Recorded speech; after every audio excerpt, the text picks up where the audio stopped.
በምድር ላይ ከተደረጉ ተአምራት መካከል የቤተ መቅደስ መጋረጃ መቀደድና የሙታን መነሳት ነው። ጌታችን ሲሰቀል ተፈጥሯዊ ለውጦች ነበሩ። የፀሐይ መጨለም፣ ጨረቃ ደም መምሰል፣ እነሱ ምንን ለማሳየት ነው የተፈጠሩት? እጆቹ በችንካር ተሰቅለው ሕማሙን ከማዳመጥ ይልቅ የጌታውን ሕማም ያዳምጥ ነበረ። ክርስቶስ የከፈለው ዋጋ፣ ቤዛነት፣ ድነት፣ ትርግና፣ ርኅራኄ፣ ይቅር ባይነት፣ ያን ሁሉ በጎነት ዓለምን ያስታረቀበትን መንገድ ሁሉ ያለ ዕለተ ዓርብ ማሰብና ማስታወስ አንችልም። በዕለተ ዓርብ በቤተክርስቲያናችን የሚሰገድ ስግደት አለ አይደል? አምነን እናምናለን። የእሱ ትርጉሙና ዓላማውስ ምንድን ነው? ዕለተ ዓርብ የክርስትናችን ማዕከል፣ የክርስትናችን ቀንዲል፣ የሕይወታችን መሰረት ናት። ለምን ነው ቤተክርስቲያኖች ይህን ያክል የምትፈተነው? ክፉ አድርጋ፣ ሴራ ሰርታ፣ ተንኮል አድርጋ፣ ወገኖችን በድላ፣ በሀገር በወገን ላይ ክፉ አድርጋ አይደለም።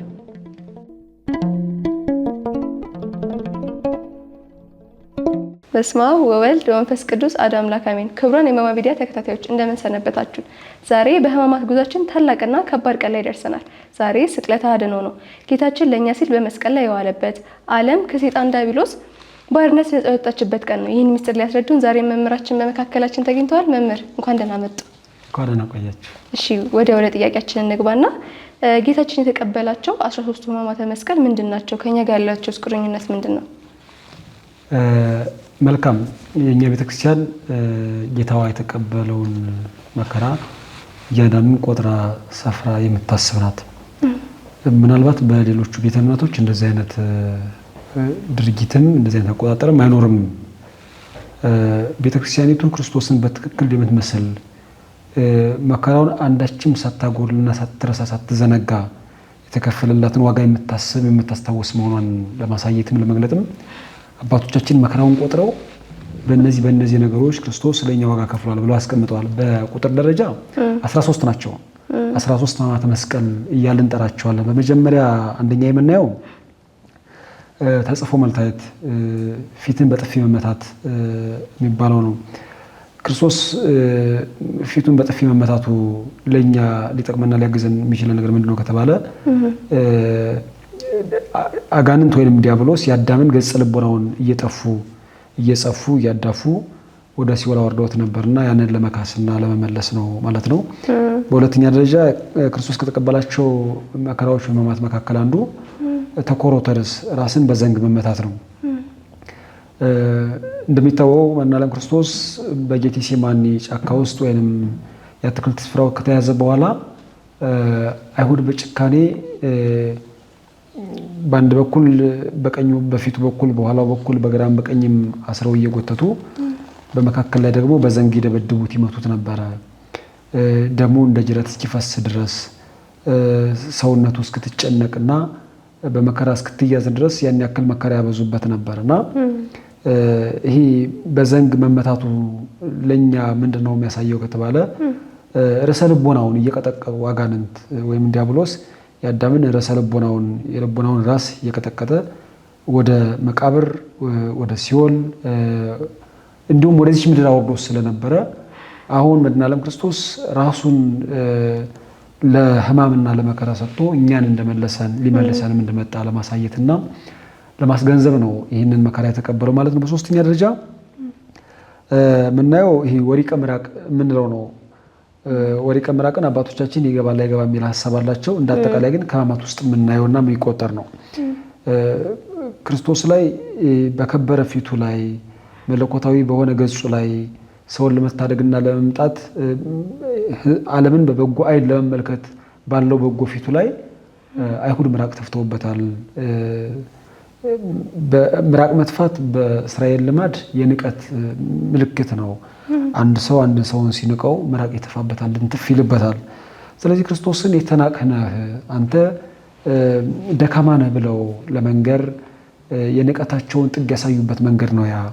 ስለዚህ ክርስቶስ በዚህ ሕማሙ ውስጥ ምንድነው እኛን የሚያስተምረን ከተባለ ለእኛ ብሎ የተናቀ መሆኑን ለማሳየት የተናቀ አይደለ፣ የተከበረ ንጉሥ ነው፣ የተከበረ ጌታ ነው፣ የተከበረ ገዥ ነው። ግን እኛን ለማዳንና ለመቤዠት ሲል የተናቀ ሆኖ መታየቱን ይህንን ቤዛነቱን ሊያሳይ የሚችል ምስጢር ያለው ሕማም ነው ማለት ነው። በሶስተኛ ደረጃ ሐሞት መጠጣት ነው። ሰቴ ሐሞት አይደለ፣ መራራ ሐሞትን መጠጣት መድኃኔዓለም ክርስቶስ ዓለማትን የፈጠረ ጌታ ውቅያኖስን በክንዱ በስንዝሩ የሚለካና በዓለም ላይ ያሉ ውሆች በህይወት እንዲቀጥሉ በውስጣቸውም ሕያዋን ፍጥረታት እንዲገኙ በራሱ ላይ ራሱ ውሃን የፈጠረ ጌታ ሆኖ ሳለ ግን ከመከራው ጽናት የተነሳ ውሃ ተጠማ ሆኖ ነበረ። በእርግጥም የተጠማው የሰው ልጅ ፍቅር ነበር። ያንን ፍቅር ነው መስቀል ላይ የገለጠው። በዚህ ውስጥስ ምንድነው የሚያሳየው? መጠማቱ ምንድነው የሚያሳየው ከተባለ መድኃኔዓለም ክርስቶስ የኛ ፈላጊ እኛን የተጠማ አሁን ነፍሴ አንተ ተጠማች ብሎ አይደል ነበረ ዳዊት እንደምናስታውሰው ነፍሴ አንተ ተጠማች። 5500 ዘመን የሰው ልጅ ጌታውን ሲራብ ጌታውን ሲጠማ ነው የኖረው። ለዚህ ነው ራቡን ለማስታገስ ስጋውን ጥሙን ለማስታገስ ደሙን ሰጥቷል። አሁን ደግሞ ራሱ ሲጠማልን እኛን ምን ያክል እንደፈለገን በምን ያክል መጠማት ዋጋ ከፍሎ ገንዘብ ሊያደርገን እንደወደደና እንዳሰበ የሚያሳይ የካሳ ምስጢር ነው ማለት ነው። በአራተኛ ደረጃ የምናየው ተቀስፎ ዘባን ጀርባ መገረፍን ነው። ይሄ ዘባነ ልቦናውን አሁንም አጋንንት እየገረፉ አውርደው ስለነበረ ለዛ ካሳ እንዲሆን ነው መድኃኔዓለም ክርስቶስ ጀርባውን የተገረፈ። መጽሐፍ እንደሚነግረን ከ6666 በላይ ግርፋቶችን ጀርባው ላይ መድኃኔዓለም ክርስቶስ ተቀብሏል። አጥንቶቹ እስኪታዩ ድረስ ስሮቹ ተበጣጥሰው ስጋዎቹ ተበታትነው አጥንቱ እስኪቆጠር ድረስ ነው አይሁድ በጭካኔ በዛ ልክ የገረፉት ማለት ነው። ስለዚህ መገረፉ ይህን ያክል መከራ መቀበሉ ለእኛ እንደሆነ ለማሳየት በዛ በኩል ግን አዳምን ለመካስና አዳም አጋንንት ገርፈውት ድነት ቢያጣ እኔ ተገረፌ አድናለሁ፣ ታደጋለሁ፣ ቤዣለሁ የሚለውን ሀሳብ የሚያሳይ ነው ማለት ነው። በስድስተኛ ደረጃ ይሄ መራቆት ልብሱን ገፈውት ነበር አይሁድ። እንደምናስታውሰው ከጴጥሮስ ወደ ሄሮድስ በሚመላለስበት ሰዓት ሄሮድስ አንድ የቀይ ልብስ ያስለብሰው፣ ጲላጦስ ደግሞ እንደዛ ነገር ነው የነበረው። መድኃኔዓለም ክርስቶስ አንዲት ስራ ወጥ የነበረች ቀሚስ ነበረችው። ሰብአ ሰገል በሕፃንነቱ ወራት የገበሩለት ወይም የሰጡት ያቀረቡለት አንዲት ልብስ ነበረችው። በስደቱ ወራት እሷን ለብሷት ነበረ። በሚያስተምርም ጊዜ እሷን ለብሷት የነበረው አብራ ሰውነቱ ሲያድግ አብራ የምታድግ ከፍ ከፍ የምትል እና አይሁድ መጨረሻ ላይ ክርስቶስን ሲሰቅሉት እርቃኑን የሰቀሉት። በነገራችን ላይ ከለሜዳ አስታጥቆ መሳሌ የተጀመረው በዮሐንስ ነው። ዳግመኛ በሮም ራቁቴን ትሰቅለኛለህ እስኪ እርቃኑን አድርገህ ሳልልኝ ብሎ ንጉሡ ዮሐንስን ሲጠይቀው ክርስቶስን ስቅለቱን በትክክል እርቃኑን አድርጎ ሳለለት እና ድምፅ ይመጣል። አይሁድ በቀራንዮ ራቁቴን እንደሰቀሉኝ አንተም ራቁቴን ትሰቅለኛለህ አለው። በዚህ ጊዜ ከለሜዳ አስታጥቆ ሳለው ግን አይሁድ ከጭካኔያቸው የተነሳ ክርስቶስን ራቁቱን የሰቀሉት። ራቁቱን አድርገው ያቺ ከለሜዳውንም ተካፍለው ስራ ወጥ የነበረችዋን ቀሚስም ደግሞ ቀደው ለራሳቸው ተካፍለው ሰውነቱን ግን መስቀል ላይ ነው የሰቀሉት። ያ ማለት ነው አይሁድ የተነገረላቸው ትንቢት ነበረ፣ ምሳሌ ነበረ። እነሱ ትንቢቱና ምሳሌውን ብቻ ይዘው ሲቀሩ አማናዊ እና የሚያድን አካሉንና ስጋውን ግን ለቤተ ክርስቲያን እንደሰጧት የሚያጠየቅ ሀሳብ ነው። ለዚህ ነው ቤተ ክርስቲያንን አባቶቻችን እንደ ምንድነው ይሄ ቤተ ምኩራብን ወይም ቤተ አይሁድን እንደ ጽጌረዳ ቤተክርስቲያኒቱን እንደ አበባ መሰለው የሚናገሩት ማለት ነው። ስለዚህ ተራቆተ። ለምንድን ነው ክርስቶስ መራቆቱ ከተባለ አዳም ከልጅነት ከጸጋ ከክብር ከረዴት በአጠቃላይ በጎ ከሆነው ነገር ተራቁቶ ስለነበረ ተራቁቶም ወደዛ መመለስ ባይችል ክርስቶስ በራቁትነቱ አዳምን ጸጋ ለማልበስ ለምሳሌ ዋልበሶ ማይዳለ ዘማይስ አዳምና ሔዋን ራቁታቸውን ቢያቸው ክርስቶስ የእግዚአብሔር አምላካችን የቆርበት እንዲለብሱ እርቃናቸው የሚሸፍኑበት እንዲለብሱ አድርጓቸዋል። ክርስቶስ ግን መስቀል ላይ ሲወጣ የሚያለብስለት አንዳቸው ግን አልነበረውም። ፀሐይና ጨረቃ ራሳቸው ልብሳቸውን ሲያለብሱት ድረስ ማለት ነው። ስለዚህ በዛን ዘመን ዋልበሶ ማይዳለ ዘማይስ የሚለው ጽንሰ ሐሳብ ራሱ እርቃኑ ሆኖ እኛን የጸጋ ልብሳችን ልጅነት አይደለ? በልጅነት አሁን ወለበስጎ ለአዲስ ልብስ ዘወቱ ክርስቶስ አዲሱን ልብስ ልበሱት እርሱም ክርስቶስ ነው ይላል። ስለዚህ የተራቆተ ጌታ ነው። በጣም የሚገርመው ግን ምንድነው እኛ ቤተክርስቲያን ከኢየሩሳሌም ከተማ ተነስታ ወደ ቀራንዮ ስትሄድ ጌታዋ ክርስቶስን ራቁቱን አገኘችው። አይሁድ በጭካኔ እርቃኑን ሰቅለው ታየች። ግን ይቺ ሙሽራዋ ቤተክርስቲያን ሙሽራው ራቁቱን ቀራንዮ ላይ ሲወጣ ስታየው አንተ እርቃንህን ነህ፣ ልብስ መልበስ ማትችል ነህ፣ አቅም የለህም፣ ደካማ ነህ ብላ ወደ ኋላ ሸሽታ ጥላው እሱን ለመሄድ አልወሰነችም፣ አላሰበችም። ይልቁንም እርቃኑን የሆነ ስለሷ እንደሆነ ስለምታውቅ እርቃኑን የሆነ ጌታዋን ገንዘብ አደረገችው። በናችን ላይ መድኃኔዓለም ክርስቶስ ቤተክርስቲያኒቱን ያገኛት እርቃኗን ነው እና እርቃኗን አግኝቷት ራሱን ልብስ ሊያለብስላት ራሱን በሰጥቶ ቤዛ ሊሆናት ሊወዳጃት ባሰበ ጊዜ ገና ከጥንቷቱ ስንመለከት ቤተክርስቲያኒቱ ራቁቷን የነበረችው ምንም አይነት ጸጋ አልነበራትም። ስለዚህ ራቁቷን ሆና የተገኘችው ቤተክርስቲያን አሁን ደግሞ ክርስቶስን ቀራንዮ ለራቁቱን ስታገኘው ወይ እንደዚህ ነህ እንዴ አትችልም አቅም የለህም እንዴ ብላ ወደ ኋላ ለመመለስ በሱም ለማፈር አልፈለገችም። እርቃኑን የተሰቀለ ጌታ እንዳለ ዛሬም ትሰብካለች። ግን የተራቆተ ለኔ ነው ብላ ታምናለች። ስለዚህ ከነዚህ ሕማማት መካከል አንዱ እርቃኑን መሰቀሉ ነው ማለት ነው። ይሄ ደግሞ እኛን ጸጋ ለማልበስ የተደረገ ነው ማለት ነው። በሰባተኛ ደረጃ ታስሮ ለሌት የምንለው ነው። እጅና ማለት እጆቹን ወደ ኋላ አስረው መስቀል ያሸከሙበት ያዳፉበት ይገፉበት የነበረው መንገድ ነው። ለምንድን ነው ይሄ መታሰሩ ምንድነው የሚያሳየው ከተባለ የሰው ልጆች በኃጢአት ታስረው ለብዙ ዘመናት መቆየታቸውን፣ ስለዚህ እኛን ነፃ ለማውጣት እሱ መታሰሩን ነፃ ለማውጣት እኮ ነው። ከዛ እሱ ሲታሰርልን እኛ ነፃ እንደምንወጣ ያን ምስጢር ለማሳየትና ለማስረዳት ነው። ሌላው ደግሞ ይሄ እርግዘተ ገቦ ምንለው ጎን መወጋት፣ ክርስቶስ ጎን በለኛው ጦር ተወግቷል። ይሄ ምስጢር ከኛ ጋር ህይወት ጋር ምንድነው የሚያገናኘው ከተባለ እኛ ለ5500 ዘመን በኃጢአት ስንወጋ፣ በመርገም ስንወጋ፣ በተንኮል ስንወጋ፣ ዲያብሎስ ባዘጋጀው አዳዲስ ጦር ስንወጋ ይኖር ነው። ስለዚህ ያንን መወጋታችን ነው ክርስቶስ በገዛ ሰውነቱ ተቀብሎ እኛ ነፃ ያወጣን ያለ ህመም በህይወት እንድንኖር እንድንቆም እንድንጸና የሰጠንን መድኃኒትና ድነት የሚያሳይ ሀሳብ ነው ማለት ነው። ሌላው ወደ 13 የሚሞሉልን 5ቱ ቅንዋተ መስቀልን አጠቃላይ ችንካሮቹን ስንቆጥራቸው 5ቱን በአጠቃላይ ወደ 13 ይሞላል። በነገራችን ላይ በመድኃኔዓለም ክርስቶስ ሰውነቱ ላይ ያረፉ ችንካሮች 3 ናቸው፣ 5 አይደሉም። ታዲያ ለምንድን ነው 5ቱ ቅንዋተ መስቀል እያልን ነው ቤተክርስቲያናችን አጠራር ምን እናገረው ከተባለ ግን ክርስቶስን ለመስቀል 2ቱ ችንካሮች አገልግሎት ስለሰጡ ነው እንጂ በሰውነቱ ላይ ያረፉ ችንካሮች በአጠቃላይ 3 ናቸው። ይሄ ደረቱ ላይ የሚታይ ነገር የሆነ ቦታ ላይ እንደዛ የሚታየው አንዳንድ ሰዓሊዎች ካለማወቅም ካለመረዳትም ምስጢሩንም ካለማሰላሰል የሚያሳዩት እይታና አመለካከት እንጂ ቤተክርስቲያኒቱ እንደዛ ብላ አታምንም። ምክንያቱም ዳዊት ሲናገር እጆችንና እግሮችን ቸነከሩኝ አይደል? አዎ እጆችንና እግሮችን ቸነከሩኝ። ስለዚህ የተቸነከረው እጆቹንና እግሩን ብቻ ነው የተቸነከረው። ለምንድን ነው ክርስቶስ እጁን የተቸነከረው ከተባለ ሔዋን በጸበለስን ለመብላት በእጆቿ ቆርጣ ስለነበረ በእጅ በኩል የመጣው መቅሰፍት ነው በእጅ በኩል ለማራቅ እና ክርስቶስ እጆቹን የተቸነከረው። ስለዚህ ሞት በእጅ አይደል የመጣው? ስለዚህ በእጅ የመጣውን ሞት በእጅ በኩል በሚደረግና በሚከፈል ዋጋ ሕይወትን አመጥቶ ለክርስቲያኖች ለቤተክርስቲያን ዋጋ ለመስጠት ያንን ገንዘብ ለማድረግ መድኃኔዓለም ክርስቶስ እጁን ተቸንክሯል። እግሮቹን ስለምን ተቸነከረ ከተባለ ክርስቶስ ይህን ያደረገበት ትልቁ ምክንያት እናታችን ሔዋን ወደ ሞት የሄደችው በእግሯ ነው፣ ወደ ጸበል የተሸጋገረችው ለዛ ነው። ለዚህ ነው መድኃኔዓለም ክርስቶስ በእግር በኩል የመጣውን መቅሰፍት ሞትና መከራ እንዲሁም መርገም እግሮቹን በመቸንከር ያርቅልንና ከኛ ያስወግድልን ዘንድ እግሮቹ በችንካር ውስጥ ያሳለፈው ማለት ነው። በአጠቃላይ እነዚህ ነገሮች የሚያሳዩት እሱን ነው። 2ቱ መስቀሎች ያገለገሉት ምንድነው የሚል ጥያቄ እንኳን ከተነሳ ምንድነው አንዱ ይሄ ጲላጦስ ኢየሱስ ናዝራዊ ንጉሥ አይሁድ የሚል ጽሑፍ አጻፈ አይደል? በግሪክ በዕብራይስጥ በሮማይስጥ በ3 ቋንቋዎች ካጻፈ በኋላ ያስቀመጠበት ጠርቆ ያገናኘበት እሱ አንዱ ነው። አዎ ሳዶር እያልን የምንጠራው። በሌላ በኩል ደግሞ አንደኛው የመጨረሻው ቀኖት ደግሞ መስቀሉ እንደምናውቀው አንዱ በሶሎሞን ደጅ ወርቆ የነበረው ግንድ አይደለ ቋሚው። ስለዚህ 2ቱ በቀኝና በግራና በቀኝ በኩል የነበሩት ከ7ቱ የተመሳጠሩት ናቸው፣ 6ቱ ናቸው። በዚህ 3 ናቸው፣ በዚህ ከ3 የተወጣጡ እጽዋት ናቸው። ስለዚህ እነዚህን 3ቱን በአጠቃላይ 6ቱን ከ7ኛው ጋር ለማገናኘት የጠረቁበት ነው ማለት ነው።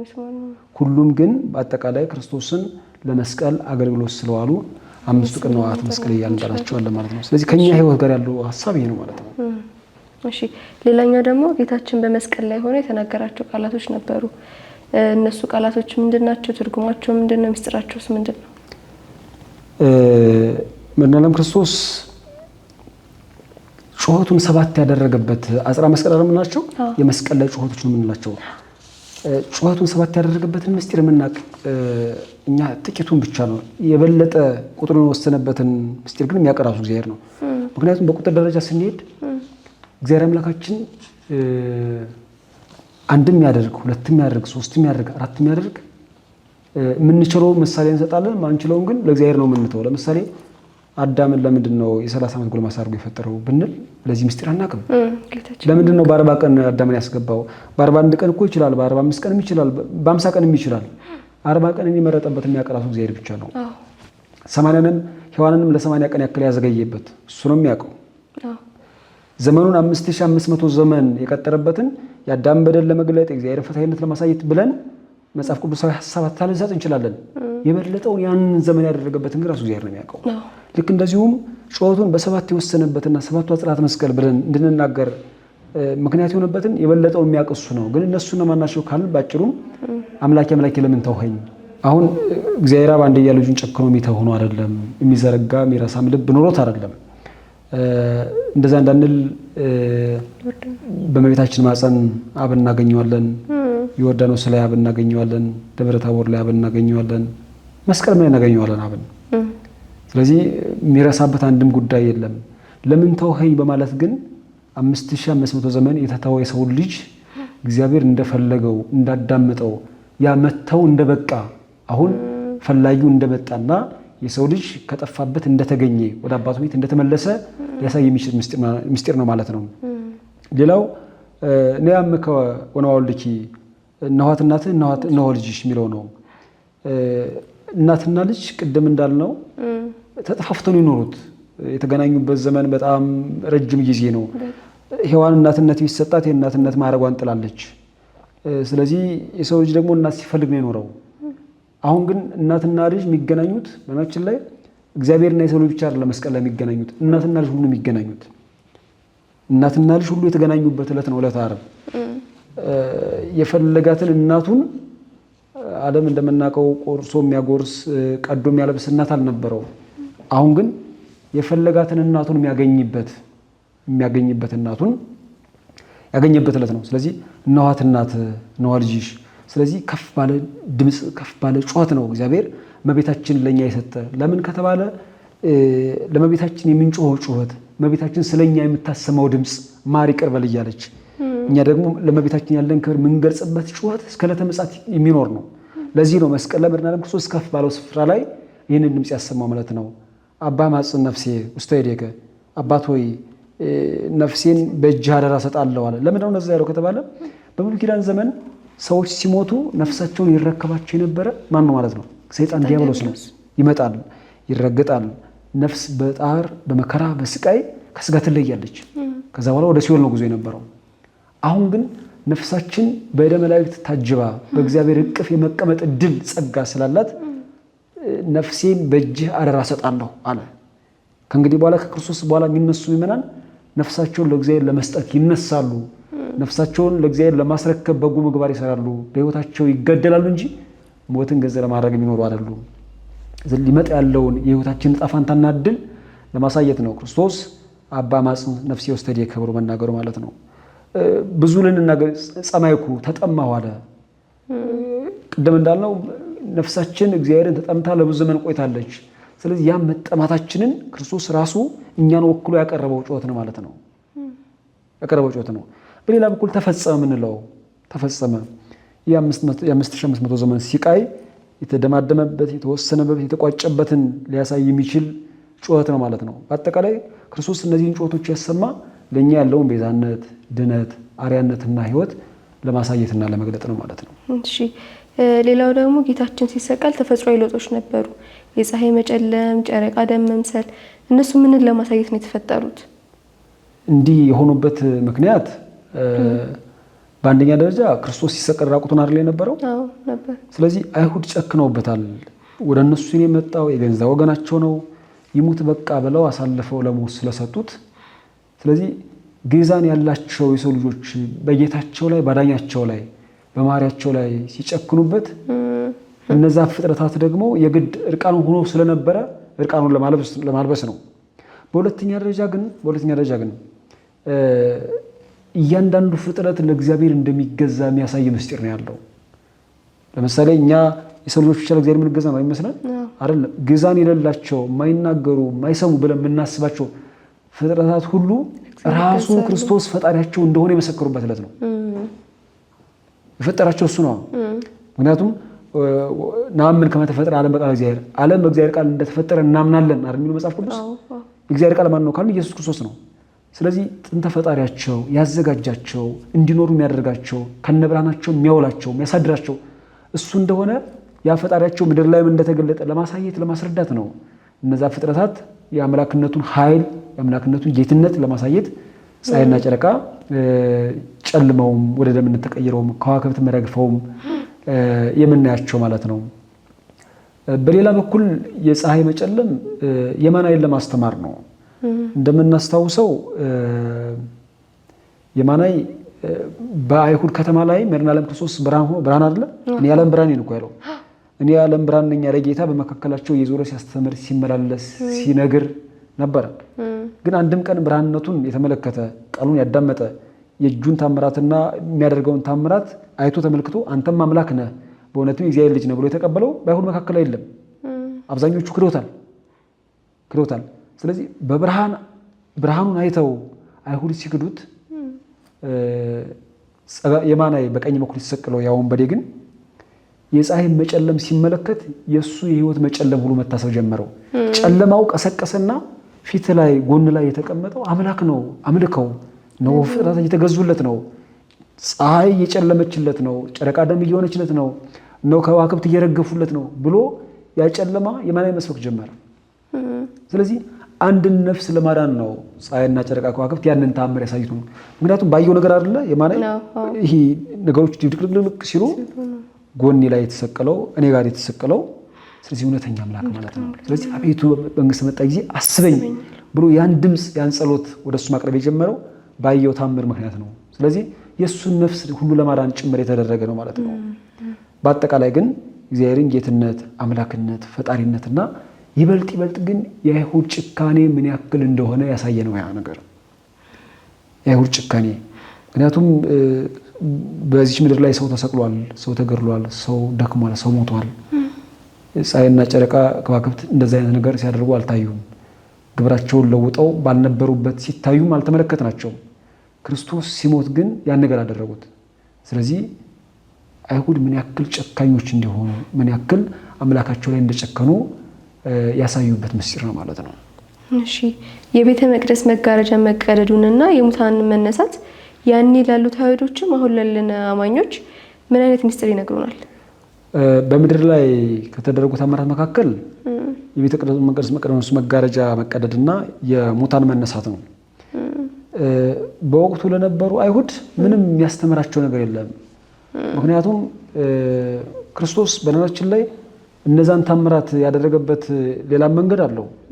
ለምሳሌ በትምህርቱ አላምን ያሉ በህይወት በአካለ ሥጋ እየተመላለሰ በመካከላቸው እየተገኘ ያስተምር የነበረውን ትምህርት አልቀበል ያሉ፣ ድዊ መፈወሱ ሙት ማንሳቱን አይተውም አልቀበል ያሉ፣ በሞቱ ጊዜ በሚደረጉትም ታምራት አይተው ይመለሱ ከሆነ ጭምር ነው ያ ነገር የተደረገው። የእነሱን መከራና ግፍ ጭካኔ ከማሳየት ባሻገር ምናልባት እንደ የማናይ ጨለማውን አይተው ታምሩን ተረድተው እውነት ንጹህ ጌታ ንጹህ አምላክ አሳልፈ ለሞት ሰጠናል ብለው ተጸጽተው እንዲመለሱ ጭምር ነው ያ ታምር የተደረገው። በሰማይ ያንን ተመልክተው በምድር ላይ ደግሞ መጋረጃውም ሲቀደድ የእነሱ የመቅደሳቸው መጋረጃ እኮ ነው፣ ካህናት ናቸው። ከዛ ሙታን ደግሞ ወገኖቻቸው ናቸው። ከአፈር እየተነሱ ከትቢያነት ወደ ሰውነት ሲለወጡ አይተው በዛውም ይማሩ ዘንድ ነው ትልቁ ያ ምክንያት የተደረገበት። ግን እነሱ አንዴ ልቦናቸውን ለክፋት ለተንኮል አሳምነው ስለነበረ ባዩት ታምራት መመለስ አልቻላቸውም። የመጋረጃው መቀደድ ግን የሚያሳየው ምስጢር ምንድን ነው ከተባለ መጋረጃው የሚጋርድ ነበር። መጋረጃ ማለት መጋረጃ አይደለ? የሚጋርድ አይደለ? ስለዚህ አሁን የመገለጽ ዘመን እንደሆነ ነው የሚያሳየው። ስለዚህ ሰውና እግዚአብሔር እንደተገናኙ 5500 ዘመን መታየት አይችልም አይደል? መላእክትና የሰው ልጆች እኮ መገናኘት አይችሉም። ሰማይና ምድር የታረቀበት ዘመን አልነበረም። ነፍስና ስጋ ላይ እርቅ አልነበረም። አሁን መድኃኔዓለም ክርስቶስ በመስቀሉ ላይ ነፍስና ስጋን መጋረጃውን ቀዶ እኮ ነው ነፍስና ስጋን እንዳስታረቀ፣ ሰውና መላእክትን እንዳስታረቀ፣ ራሱንና የሰው ልጆችን ከራሱ ጋር እንዳስታረቀ ለማሳየትና ለመግለጥ ነው መጋረጃው ከሁለት የተቀደደው።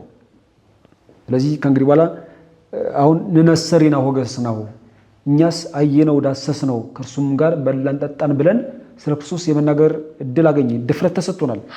ለምን ከተባለ መጋረጃው ተቀዷል። በፊት በጨለማው በድንግዝግዝ ውስጥ እየሄድን ነበር። ማናችን ላይ መድኃኔዓለም ክርስቶስ ለምንድን ነው አምላካችን እግዚአብሔር በቀደመው በብሉይ ኪዳን ዘመን ብዙውን ጊዜ ይናገር ነበረ እና የሚናገረው በድምፅ ነው። በአካላዩ አልነበረ ማለት የለም። ለምንድን ነው በድምፅ ብቻ ይናገር የነበረው ከተባለ በጨለማ ውስጥ ድምፅን መስማት ይቻላል እንጂ መልክን ማየት አይቻልም። ስለዚህ እንደ ሙሴም ቢሆን አላዩትም ማለት ጀርባን ታያለን የተባለው ጀርባን ያዩትን ደግሞ አረጋግጠው ገሌ ነው ማለት አይቻልም። እነ አብርሃም እነ ይስሐቅ እነ ያዕቆብ ሌሎችም አባቶቻችን ነቢያትም እግዚአብሔርን አላዩትም። ዘመኑ የጨለማ ዘመን ስለነበረ ስለዚህ መጋረጃ አለ ማለት ነው። ጨለማ መጋረጃ ሆኗል። ወዲህ በአዲስ ኪዳን ስንመጣ ግን ክርስቶስ በዕለተ ስቅለቱ በተሰቀለበት ዕለት መጋረጃውን ቀድደው ለምን ከተባለ በሞቱ በኩል ሰውና እግዚአብሔር በፍጹም እንደተያየ ለማሳየት ነው። ከእንግዲህ በኋላ ስለ መገለጽ ስንናገር አምላካችሁትን በእውነት አይታችሁታል ብንባል አዎ አይተናል። ኑሪው ዘንተ መንክረ ይህን ድንቅ ምስጢር ኑዩ ብለን ለመጥራት ለመጋበዝ አንሰቀቅም አንጨነቅም። አይተናል። ለምን ከተባለ መጋረጃው ተቀዷል። ስለዚህ ፍጹም መገለጥ እንደተደረገ እግዚአብሔር በፍጹም የሰው ልጅ በምሕረት ዓይኑ እንዳየ እኛም አምላካችን እግዚአብሔርን በክርስቶስ በኩል ድፍረት አግኝተን እሱ እንዳየ ነው የሚያሳይ ምስጢርና የሚያሳይ ሐሳብ ነው ያለው።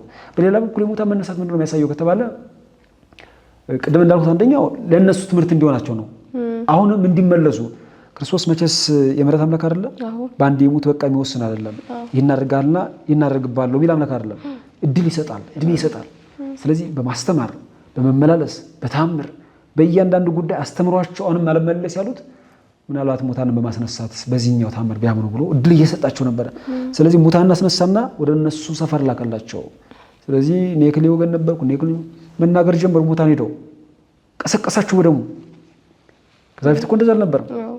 ስለዚህ ምንድን ነው የሚያሳየው ከተባለ አንደኛ ለእኛ የሙታን ትንሣኤ እንዳለ ተስፋ እንድናደርግ የክርስቶስ ደም እኛን ከተቀበርንበት እንደሚቀሰቅሰን ሕያው የሆነው ስጋው ለተሻለው ትንሣኤ እንደሚያበቃ እንደሚያነሳሳን የሚያሳይ ምስጢር ነው ያለው ማለት ነው።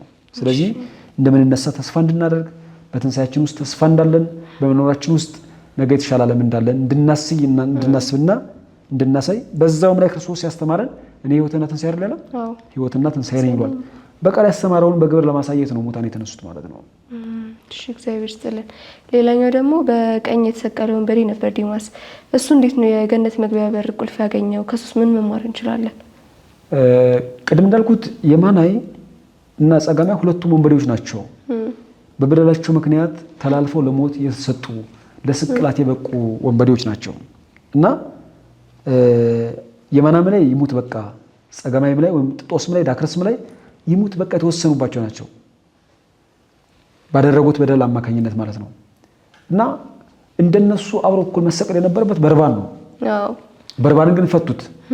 ምክንያቱም ክርስቶስ ለሞት ተላልፎ እንዲሰጥላቸው እንደውም ስቀለው ሰው አይደለም በጲላጦስ አደባባይ ስቀለው ብንል ስቀለው ነው ያሉት ክርስቶስን። ምክንያቱም በርባን ያዳም ምሳሌ አይደለም። በርባን ሲፈታ ነው ክርስቶስ ወደ ሞት የሚገባው የሚሰቀለው። ምክንያቱም አዳምን ነፃ ለማውጣት የግድ ክርስቶስ ወደ መስቀል ማውጣት ስለነበረበት እኮ ነው። እጁ ላይ ደም ያለበት በወንብድና የሚታወቅ መሰቀልም ሞት የሚገባው በርባን ሆኖ ሳል ተፈታ። አሁን የማናይና የጸጋማይ እድል እጣ ፋንታ ሊሆን የሚችለው ከዚህ ወንበዴ ጋር መሰቀል ነበረ። ግን እግዚአብሔር ረዳቸው። የማናይን ነፍስ እግዚአብሔር ሊታደጋት ፈልጓል። እውነትም የጠፉትን ለመፈለግ የደከሙትን ለማበርታት የሚጠሩትን ለመስማት የመጣ ጌታ ነውና ድምፅ ወደሚያሰማው ቀራንዮ ስፍራ ላይ እነ የማናይ ወዳሉበት ስፍራ ሄደ፣ ተሰቀለ። ስለዚህ ጨለማውን ተመለከተ፣ ትሕትናውን አየ፣ የሚደረጉ ነገሮችን አየ፣ በደሉን ሰማ። ይሰማ ነበር እኮ ምክንያቱም እነዛን ወንበዴዎችን ለመስቀል የመጣ ያን ያክል የለም፣ ሰቃይ ብቻ ነው የመጣው። ክርስቶስ ሲሆን ግን ተራራውን የወጡ እሱ ብቻ አይደለም። ክርስቶስን ለመስቀል ተራራውን ከወጡ በኋላ አብዛኞቹ አይሁድ አልተመለሱም። የሚደረገውን ታምር ይመለከቱ ነበረ። በእውነት ይሄ በእውነት ሰማይና ምድርን የፈጠርኩ የአብ ልጅ ነኝ ካለ እስኪ መጥቶ ያድነው እንመልከት። ራሱ ማዳን የማይችል እንዴት ዓለምን አድናለሁ ይለናል? እንዴት እንደዚህ ይላል እያሉ በጣም ይዘባበቱበት ነበር። ልብሱን ተከፋፍለው በቀራንዮ ኮረብታ ቁጭ ብለው የሚደረገውን ታምር ይመለከቱ ነበር። የማናይ ቁጭ ብሎ በሚያስተምርበት ሰዓት የማድመጥም ሕይወትን የመስማትም እድል ባይኖረውም መስቀል ላይ ሆኖ ግን እነሱ ከሚናገሩት ነቀፋ ክርስቶስ ከሚመልሰው በዝምታው እስካለ መልስ እየተማረ ነበር። ስለዚህ ጎኑ ላይ እውነተኛ ጌታ ሕይወትን የሚያድል አምላክ ፍጹም የሆነ የባህሪ አምላክ እሱ ጎን እንደተቀመጠ እንደተሰቀለ አሰበ። በግራ በኩል የተሰቀለው ያጎረመርም ነበር። ለምን ያጎረመርም ከተባለ ታች ያሉት አይሁድ ራሱን ያድን እያሉ ይናገሩ ስለነበረ ከነሱ ሰምቶ ራሱ የሚያድን ከሆነ ለምን አያድንም? እኛንስ ለምን አዳኝ ከሆነ እኛን አይታደገንም? ታው እንደዚህ አትበል፣ አንተና እኔ የተሰቀልን በበደላችን ነው፣ እሱ ግን በደል የለበትም ንጹህ ነው። ስለዚህ እንደዛ ትናገር እያለ ይሉ ነበር። ለሱ በጎ ነገር ያስተምረዋል፣ ለነፍሱ በጎ ነገር ይነግራታል። ከዛ ቀረባልና ጠየቀው። አሁን እኮ አይደለም የፈለገው እሱ አሁን እንዲነን አይደለም። ምክንያቱም አሁን ለመዳን ድል እንደሌለው ያውቃል። ግን የሆነ ጊዜ እንደሚመጣ ስለሚያውቅ አቤቱ በመንግስት መጣ ጊዜ አስበኝ አለው። እርዳኝ እባክህ። አሁን እኮ አይደለም የጠየቀው አይደለም። እግዚአብሔር እንደዛ ነው። መናችን ላይ ለነገ ጠይቀው ለዛሬ ነው የሚሰጠው። ምክንያቱም የመዳን ቀን ዛሬ አይደለም የሚለው መዳን ቀን ዛሬ ነው። በክርስትና ውስጥ ትልቁ ጊዜ፣ ትልቁ ዘመን፣ ትልቁ የሰው ልጆች የመለወጫ ጊዜና ሰዓት አሁን ነው ወይንም ዛሬ ነው። ዛሬ ከኔ ጋር በገነት ትኖራለህ አለው። የረጅም ዘመን ጠይቆ የአጭር ዘመን ምላሽ እግዚአብሔር ሰጠ። የአጭር ጊዜ ምላሽ ሰጠው። ዛሬ ከኔ ጋር በገነት ትኖራለህ። ስለዚህ ያችን ሰዓት የማናዊ በጣም ነው የተጠቀመባት። በጣም ነው የተጠቀመባት። መከራውን አይደለም መሰቀሉን አይደለም ያስታወሰው። በወንብድና ተላልፎ መሰጠቱን አይደለም ያስበው። ይልቁንስ እንደ ወንበዴዎች ተቆጥሮ አሁን ከዘላለም ሞት ነፃ ሊያወጣው የሚችል ጌታ እንዳለ ማሰብና ማዘከር የነበረበት። አንዳንዴ ቁርጥ የሆነ ሕሊና ጽኑ የሆነ ልቦና በትክክል እግዚአብሔርን ያሳያል እኮ። ለዛ ነው የተሰበሰበ ልቦና በመከራ ውስጥ ነው እኮ ነው። እጆቹ በችንካር ተሰቅለው ሕማሙን ከማዳመጥ ይልቅ የጌታውን ሕማም ያዳምጥ ነበረ። ጎን ላይ የተሰቀለውን የጸጋማይን ድምፅ ከማሰማት ጉርምታ እሱን ብቻ ከመስማትና ከሱ ጋር ከመመላለስ ይልቅ መስቀል ላይ ጩኸቶቹን የሚያሰማውን ጌታ ያዳምጠው ነበረ። ምክንያቱም ከጸጋማይ ድምፅ ይልቅ ሕይወት ሊሰጠው የሚችለውና ሊታደገው ሊያድነው የሚችለው የዘላለም ሕይወት ያለው ክርስቶስ ብቻ ነው። ስለዚህ እሱን ይሰማ ነበረ። በመከራ ውስጥ ሆኖ ጌታውን ይሰማል። እንዴት መታደል ነው በእውነት! መከራ ውስጥ ሆኖ፣ ችግር ውስጥ ሆኖ፣ ስብራት ውስጥ ሆኖ፣ ስቅላት ውስጥ ሆኖ ጌታን ማዳመጥ፣ እግዚአብሔርን በትክክል መስማት፣ የእሱን ድምፅ ብቻ ገንዘብ ማድረግ፣ የራስን ሕመም ረስቶ የራስን መከራ ረስቶ እሱን ብቻ ማሰብ፣ ይሄ ትልቅ መሰጠትን መታደልም ነው። ለዚህ ነው አባቶቻችን ቅዱሳን በእሳት ውስጥ በስለት ውስጥ እያለፉ ነገር ግን ወደ ሰርግ ሰገነት እንደሚወጡ ይሰማቸዋል።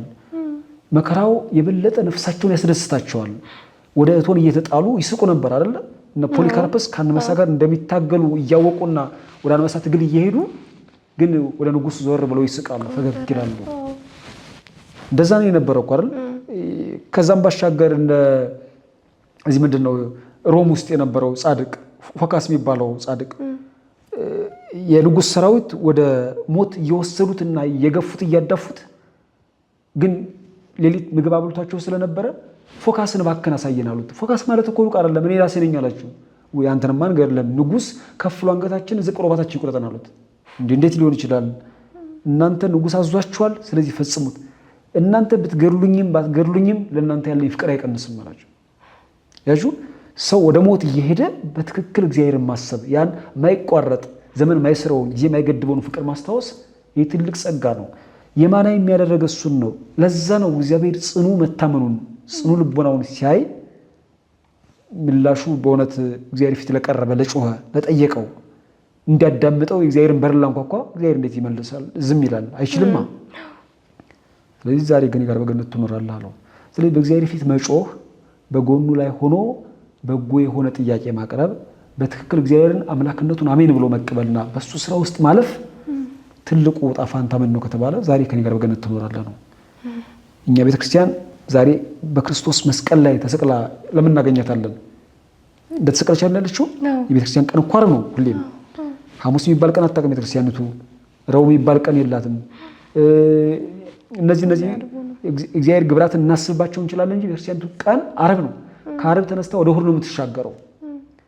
ዓርብንም መከራ የምትቀበለው በእሑድ ላይ ለመነሳት ነው። ልክ እንደ ክርስቶስ እሑድ ላይ ለመነሳት መቃብሩን ገልብጦ በብርሃን ለመገለጥና ለመታየት ነው። ቀባሪዎቿን እንደ በድን አድርጋ መነሳት ስለምትፈልግ ነው። ስለዚህ ዛሬም ቤተክርስቲያኒቱ መስቀል ላይ ያለችው መስቀል ላይ የምትገኘው ለምን ነው ከተባለ ያ የምታምነው አምላክ የምትከተለው ጌታ የሕይወት ባለቤት ዛሬ ከኔ ጋር በገነት ትኖሪያለሽ እንደሚላት ስለምታመን ነው።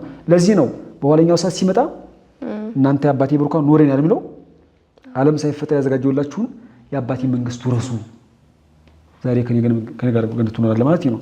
ስለዚህ ክርስቶስ ሲመጣ በዕለተ ምጽአት የሚያሰማውን ድምፅ ነው የማናዊን ሲያገኝ መድኃኔ ዓለም ክርስቶስ ዛሬ ከኔ ጋር ትኖራለህ ብሎ ቃል ኪዳን ይገባ። ስለዚህ ትኖራለህ የሚለው ቃል ኪዳን ለየማናዊ ብቻ የተነገረ አይደለም፣ ለእያንዳንዳችን የተነገረ ቃል ኪዳን ነው። ውል ነው፣ ስምምነት ነው። እግዚአብሔር ለዘላለም በመንግስቱ እንደሚያኖርን ባለሟሎቹ እንደሚያደርገን በዕለተ ዓርብ በከፈለው ዋጋ ለምናገኘው ጽድቅና ሕይወት ቃል ኪዳን የሆነን ዘንድ ነው በየማናዊ በኩል ይህንን ቃል ኪዳን ለኛ የነገረ ማለት ነው። ስለዚህ የማናዊ በዚህ መንገድ ነው ሕይወትን ያገኘው። እሺ ሌላኛው ደግሞ ጌታችን በመስቀል ላይ ሆነ ተፈጸመ ብሎ ነበር። ምንድን ነው የተጠናቀቀው? የሰው ልጅ ድህነትስ በዛች ቃል ብቻ ነው የተረጋገጠችው? በዛች ቃል ብቻ ነው ብለን አንወስነውም። ምክንያቱም ክርስቶስ ከልደት እስከ ሞት ድረስ ያደረገው ከዛም በፊት ደግሞ በነቢያት በኩል ያስተላልፈው መልእክት፣ የተናገረው ሐሳብ፣ የገለጠው ምስጢር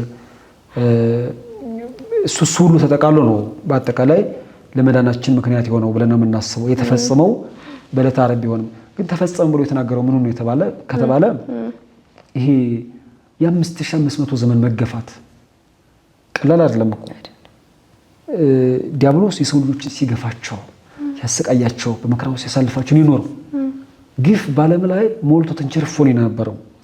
ስለዚህ ግፍ ከእንግዲህ በኋላ ይቆማል ይበቃል ማለት ነው። ለምን ከተባለ ክርስቶስ በአይሁድ እጅ ተገፍቶ ተገርፎ መስቀል ተሸክሞ ቀራንዮ ላይ ፈጸመው። አሁን መከራው የቤተ ክርስቲያኒቱ ስለሚያበቃ ስለሚያከትም ለዚህ ነው መድኃኔ ዓለም ክርስቶስ ተፈጸመ፣ መከራሽ ግፍሽ ተፈጽሟል ማለት ነው። ከእንግዲህ በኋላ ቤተ ክርስቲያኒቱ የምትቀበለው መከራ ለምን ነው ከተባለ የተከፈለላትን ዕዳ እየከፈለች ነው። ምክንያቱም በብሉይ ኪዳን ዘመን መከራ ስትቀበል የነበረው መከራ የተቀበለላት አርያ የሆነላት ጌታ ሳይኖር ነው። ምክንያቱም ክርስቶስ በስጋ አልተገለጠም ነው። አሁን ግን በስጋ የተገለጠ መከራዋን የተቀበለላት የተካፈለላት አምላክ እያለ እንዳለ እያመነች ይህ መከራ እኮ ጌታዬ ከተቀበለው ጋር ሲነጻጸር ምንም አይደለም፣ ጌታዬ ንጹሕ ሆኖ ይህን መከራ ከተቀበለ እኔ የማያደፍኩ የጎደፍኩ በደል ያለብኝ ሰው መከራ ብቀበል ምን አለው ብላ ታስባለች። እቺ ቤተክርስቲያን ወስደው በነገስታት ፊት ቢያቆሟት እነሆ እኔ እኮ በደለኛ ነኝ፣ ኃጢአተኛ ነኝ፣ ሰው ነኝ፣ አድፋለሁ፣ ጎድፋለሁ። አምላክ የሆነው ጌታ ሰው የሆነው አምላክ እሱ ንጹሕ ሆኖ ሳለ አንዳችን በደል ከአንደበቱ ሳይገኝ በእጁ ላይ ደም ሳይገኝበት ንጹሕ የሆነው ጌታ በነገስታት ፊት ከቆመ እኔ ምንድን ነኝ ብላ ታስባለች። ስለዚህ አርያ አላት ማለት ነው።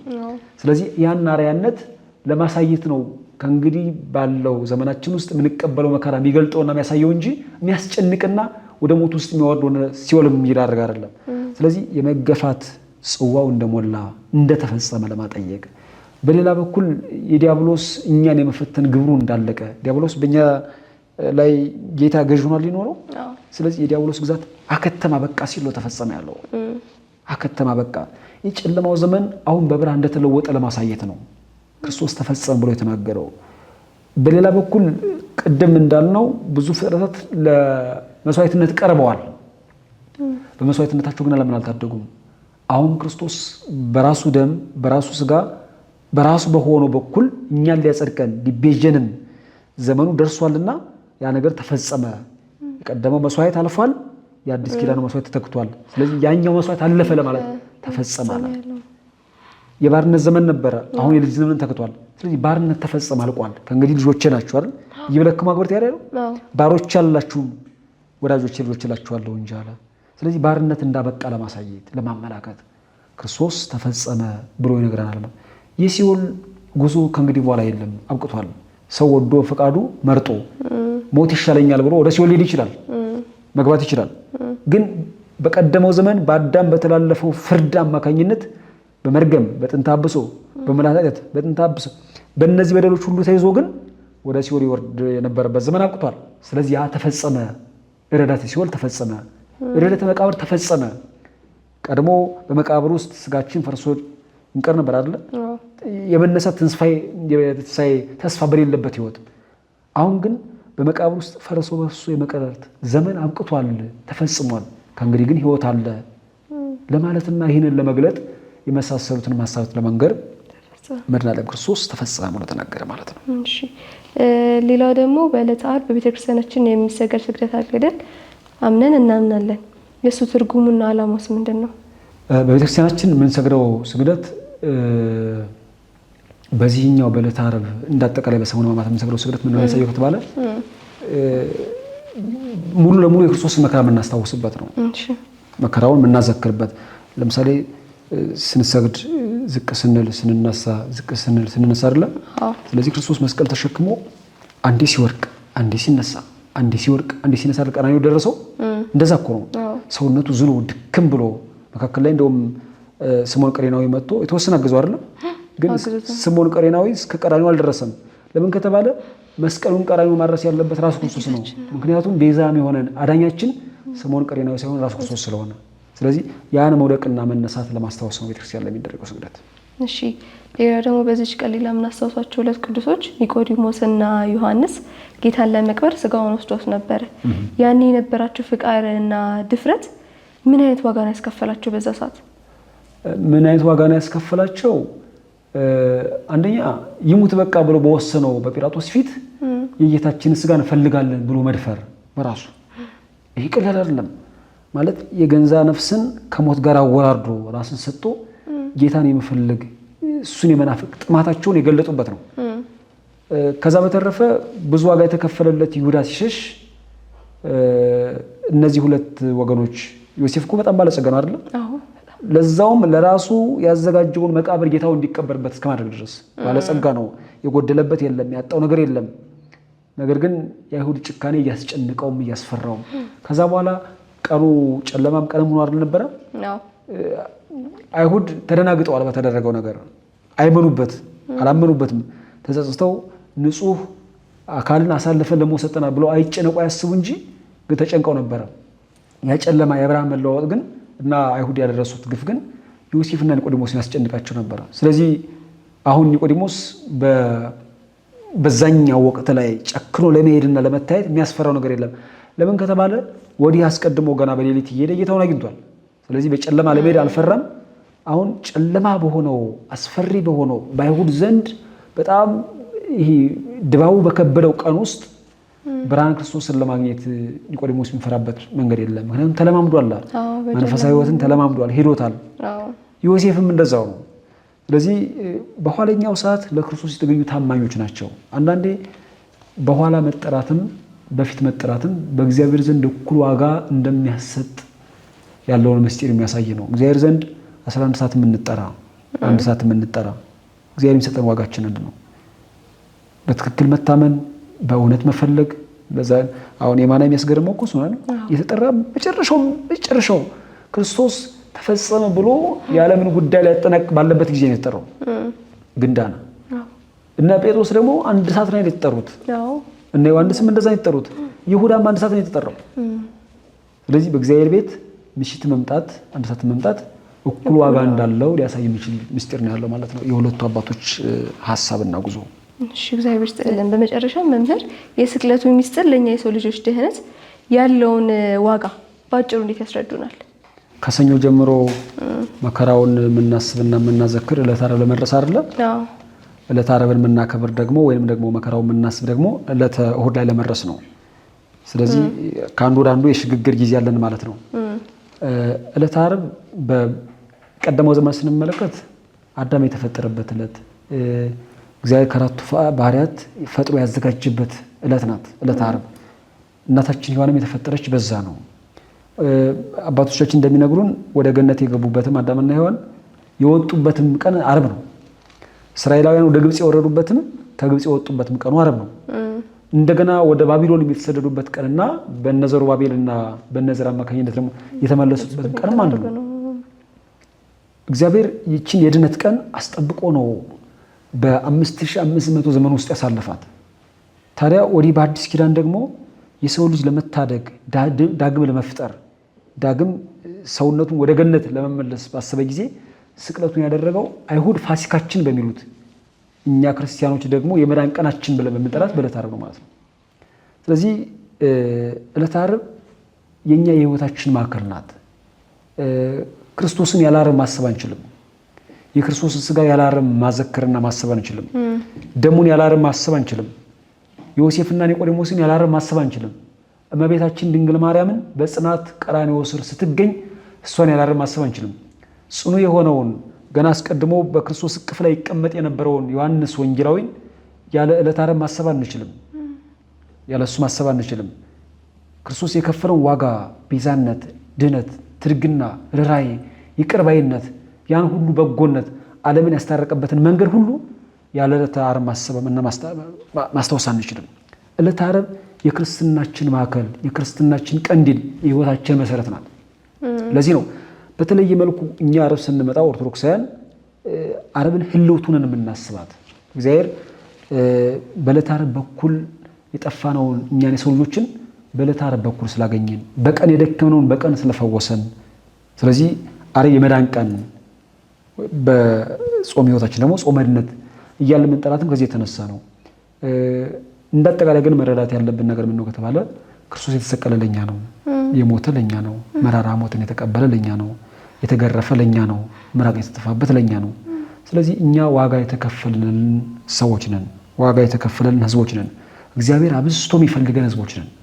እንዲህ እንደቀላል ራሳችን ዝቅ ማድረግ፣ እንደማንፈለግ ማሰብ፣ ተርታ ወገኖች እንደሆን ማየት፣ ለራሳችን ቦታ ለመስጠት፣ ሰውነታችን እንደምናምንት መቁጠር ለኛ ለክርስቲያኖች አልተፈቀደም። ምንም ቢሆን ምንም ብናጣ፣ ፊታችን ባይወዛ፣ ሀብታችን ባይበዛ፣ በሰዎች ዘንድ ንግግራችን እንደ ቅዳሴ ባይደመጥ፣ መወደድና ሞገስ ፊታችን ላይ ባይታይ፣ ምንም ቢሆን ግን በክርስቶስ የተፈጠረና ክርስቶስ ዳግም የሰራን ያዘጋጀን ለመንግስቱ ያጩሽ ወገን መሆናችን ግን ለራሳችን መንገድ ያስፈልጋል። ሌላው ክብራችን እንዲሰጠን፣ ክብራችን ከሌላ ወገን እንዲቀዳ ለምን እንፈልጋለን? አክባሪው ጌታ መጥቶ ፈልጎን ቤዛ ሆኖልን ራሱ ሰጥቶናል አይደል? ስለዚህ እኛው በጣም ውድ ፍጥረቶች ነን። ስለዚህ ውድ የሆነ ነገር ውድ በሆነ ቦታ ነው የሚቀመጠው አይደል? ለምሳሌ ካፈር ውስጥ የነበረው ወርቅ ከወጣ በኋላ ወይ ጣት ላይ ይቀመጣል፣ ከፍሎ እንዲታይ እኮ ነው። ወይ ደግሞ ጆሮ ላይ ይቀመጣል አይደል? ወይ አንገት ላይ ይቀመጣል። ለምንድን ነው እንደዛ የሚቀመጠው ከተባለ ወርቅ ውድ ነው። አንድ ኦርቶዶክሳዊ በዚህ ምድር ላይ ሲኖር በጣም ውድ ነው። ራሱን ንጹህ በሆነ ቦታ ላይ ማስቀመጥ፣ ሰውነቱን በማይጎዳ፣ ቤተሰቦቹን በማይጎዳ፣ ልጆቹን በማይጎዳ፣ ቤተክርስቲያን በምትፈቅደው በጎነት ባለው ህይወት ላይ ራስን ማስቀመጥ ያስፈልጋል። ምክንያቱም እኛ የተገኘ ነው እንዲሁ ተርታ ቦታ ላይ ስፍራ ላይ አይደለም። በመስቀል በኩል ነው የተገኘ ነው። በደም በኩል ነው የተገኘ ነው። በክርስቶስ ስጋ በኩል ነው ተፈልገን የተገኘ ነው። ዕለተ ዓርብ በጨለማው ጊዜ ነው መድኃኔዓለም ክርስቶስ ፈልጎ ያገኘን፣ ይቅር ባላቸው ብሎ ከአባቱ ጋር ያገናኘን። በጣም ልዩ ፍጥረቶች ነን። ስለዚህ ራሳችንን ማሰብ ያለብን በዛ ልክ ነው። ዋጋችን ተርታ እንደሆነ፣ ማንም እንደማይፈልገን፣ መጠናችን ዝቅ ያለ እንደሆነ እንደዛ አድርገን ማሰብ የለንም። እኛ የዓርብ ፍጥረቶች ነን። በዓርብ ውስጥ የሚኖር ፍጥረት አማኝ ቀኑ ዓርብ ነው። ስለዚህ ቀኑ ዓርብ ከሆነ ክርስቶስን አይደል የሚመስለው? ስለዚህ ምናልባት በህይወቱ ውስጥ ጲላጦስ እሱን ይሙት በቃ ሊፈርድበት ይችላል። ክርስቶሳዊ ነው፣ የግድ ነው። ሄሮድስ የለበሰውን ልብስ አውልቆ ቀይ ልብስ ሊያለብሰው ይችላል። ለሱ በሚመቸው ስርዓት፣ ለሱ የሚመቸው አመለካከት፣ ለሱ በሚመቸው ርዕይ ሊያሰማራውና ሊያሰልፈው ይፈልጋል። ግን ሰውነቱ መቀየር የለበትም፣ በቆም መጽናት አለበት። እነ አይሁድና እነ ቀያፋ እና ሐና ይሙት በቃ ብለው አሳልፈው ሊሰጡ ይችላሉ፣ ቀኑ ዓርብ ስለሆነ። ለምን ነው ቤተክርስቲያኖች የሚያክል የምትፈተነው? ክፉ አድርጋ፣ ሴራ ሰርታ፣ ተንኮል አድርጋ፣ ወገኖችን በድላ፣ በሀገር በወገን ላይ ክፉ አድርጋ አይደለም። ቤተክርስቲያኒቱ በዕለተ ዓርብ ስለምትኖር የክርስቲያኖች ቀን ዕለተ ዓርብ ስለሆነ ነው። ወደ ምንም ታበየ ወገኑ እንሰማለን። እንደ ክርስቶስ ላበላ ላጠጣ እኮ ነው አይደል የተሰቀለው? እንደ ሀገር ለሰራን፣ ዋጋ ለከፈልን፣ ትውልድ ለታደግን፣ በጎ ነገር ለሰራን እንኑር ተባብረን ተስማምተን ባል እኮ ነው ዛሬ መከራ የሚደርሰው አይደለም። ግን የዓርብ ወገኖች የዓርብ ሰዎች ስለሆነ ነው። ሆኖም ግን የመነሳት ተስፋ ያለን ለኛ ነው። ምናልባት ቀኑ ዓርብ ላይ ሊጨልምብን ይችላል። ደቀ መዛሙርቱ ሊሸሹን ይችላሉ። ጨረቃ ወደ ደምነት ልትቀየር ትችላለች። መቃብር ሲከፈት ልናይ እንችላለን። ዙሪያችንን አይሁድ ሊያጉረመርሙ ይችላሉ። ቅዳሜን በመቃብር ብናሳልፍ እሁድ ግን የመነሳት ተስፋ ያለኛ ጋር ነው ያለው። ስለዚህ ዕለተ ዓርብን በዚህ ልክ ማሰብ ያደግንበት፣ የተመደን ጸጋ የተቀበልንበት፣ ህይወት ያገኘንበት መሆኑን ክርስቲያኖች በደንብ አስበን ይህንን ቀን በተለየ መልኩ የአምላካችን መከራ በማሰብና ዋጋ እንደምንቀበልም እያዘከርን እንድናሳልፈው መልእክቴ ነው። እግዚአብሔር ይስጥልን። አሜን። እግዚአብሔር ይርዳን። እሺ መምህር፣ የጌታን ስቅለትና ፍቅር ስላስተማሩን እጅጉን እናመሰግናለን። ተመልካቾቻችን ዛሬ የጌታችንን ስቅለትና መከራ የእኛን ደግሞ ድህነት በጥልቁ ተመልክተናል። ነገ ደግሞ ጌታችን በመቃብር ሆኖ ሲኦል ያሉትን ነፃ ያወጣበት የትንሣኤውን ብስራት ድምፅ የምንሰማበት ለምለም ቅዳሜን የምናይ ይሆናል። እስከዛው ወስብሐት ለእግዚአብሔር።